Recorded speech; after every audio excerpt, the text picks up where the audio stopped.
Thank you so much.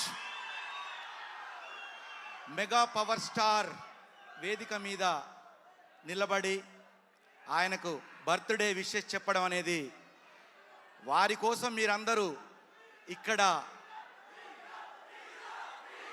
Hero అంటే cherry, cherry అంటే hero, hero అంటే చెర్రీ, చెర్రీ అంటే hero. Happy birthday cherry, happy birthday cherry. జరగండి జరగండి జరగండి జరగండి, చెర్రీ గారి హ్యాపీ బర్త్డే సందడండి.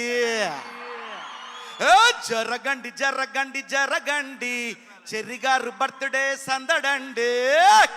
చెర్రీ గారి బర్త్డే సందడి అంటే ఒక లెవెల్లో ఉంటుంది. ఎందుకంటే పొగడ్త అవసరం లేనటువంటి star, mega power star cherry.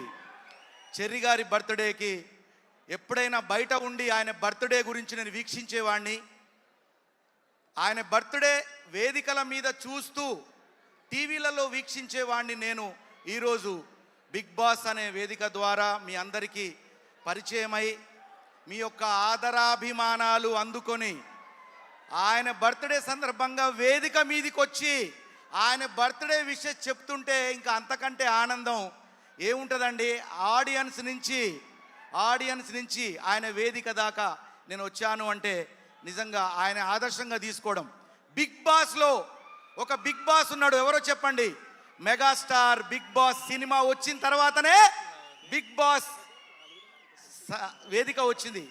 So అందుకే చాలా హ్యాపీగా ఉంది మిమ్మల్ని కలుసుకున్నందుకు. నేను ఏం మాట్లాడాలో నాకే తెలియట్లేదు.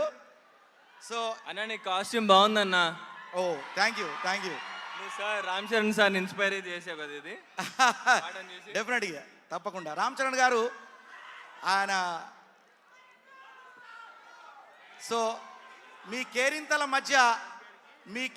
మధ్య నా గళం చాలా చిన్నగా ఉంది, కానీ ఇవాళ ఇంత స్థాయిలో థ్యాంక్ యూ. బోలే అంటే హీరో, హీరో అంటే బోలే, అల్లోనే రాడల్లా అంటూ పిల్లే రావాలి, మీ యార్ గుర్రాల్ బండే ఎక్కాలి, బొట్ల సీరే గట్టి బొమ్మంచు రైకే దొడిగి దిల్లెం బల్లం సప్పులతోటి పెళ్లి పీటల మీదికి ఎక్కాలే. చెర్రీ అంటే హీరో, హీరో అంటే చెర్రీ బర్త్డేకి వచ్చినందుకు happy. Thank you. Love you all. So yes, ఇప్పుడే ఈ కార్యక్రమానికి విచ్చేసిన హీరో మంచు మనోజ్